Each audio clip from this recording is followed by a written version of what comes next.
184 question. Give one example for external trade or influence in polar region history.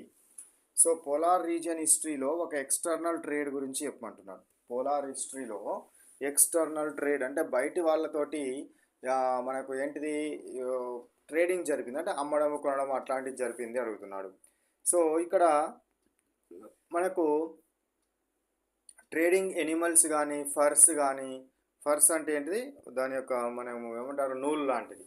So skins, metal tools, fire arms European traders తోటి జరిగింది. ఏంటి చేసుకున్నారా వాళ్ళు? For అంటే ఏంటిది, ఇది మనకు జంతువుల యొక్క వెంట్రుకలు, అదేవిధంగా జంతువుల యొక్క ఏంటివి స్కిన్స్, వాళ్ళ యొక్క తోళ్ళు, ఇట్లాంటివి వాళ్ళు. అదేవిధంగా మెటల్ టూల్స్ కూడా చేసుకున్నారు. మెటల్ టూల్స్ కూడా యూరప్ వాళ్ళతోటి ట్రేడ్ చేసుకోవడం జరిగింది. అంటే ఎస్కిమోలు ఏం చేసినారు, యూరోపియన్ వ్యాపారులతోటి జంతువుల తోళ్లను ఇచ్చి వాటికి బదులుగా లోహపు పనిముట్లను తుపాకులను తీసుకునేవారు. ఈ విధమైన వ్యాపారం ఎక్స్టర్నల్ ట్రేడ్ అనేది జరిగేది. Next 185 question. Why is there no regular day-night cycle in polar regions like elsewhere? So polar రీజియన్లో రెగ్యులర్ డే నైట్ సైకిల్ ఏ విధంగా ఉంటుంది అని అడుగుతున్నాడు.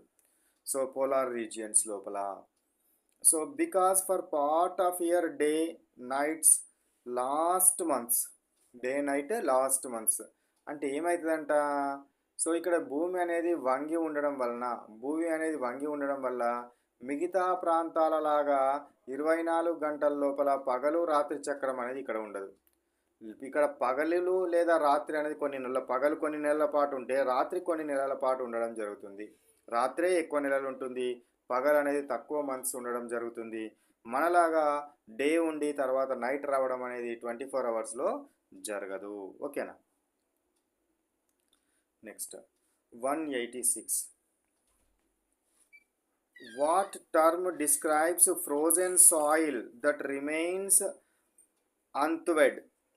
అంటే ఏంటి? ఓకేనా. సో ఇక్కడ ఫ్రోజన్ సాయిల్ ఏమవుతుంది? పెర్మాఫ్రాస్ట్ అంటే ఏంటిది? శాశ్వత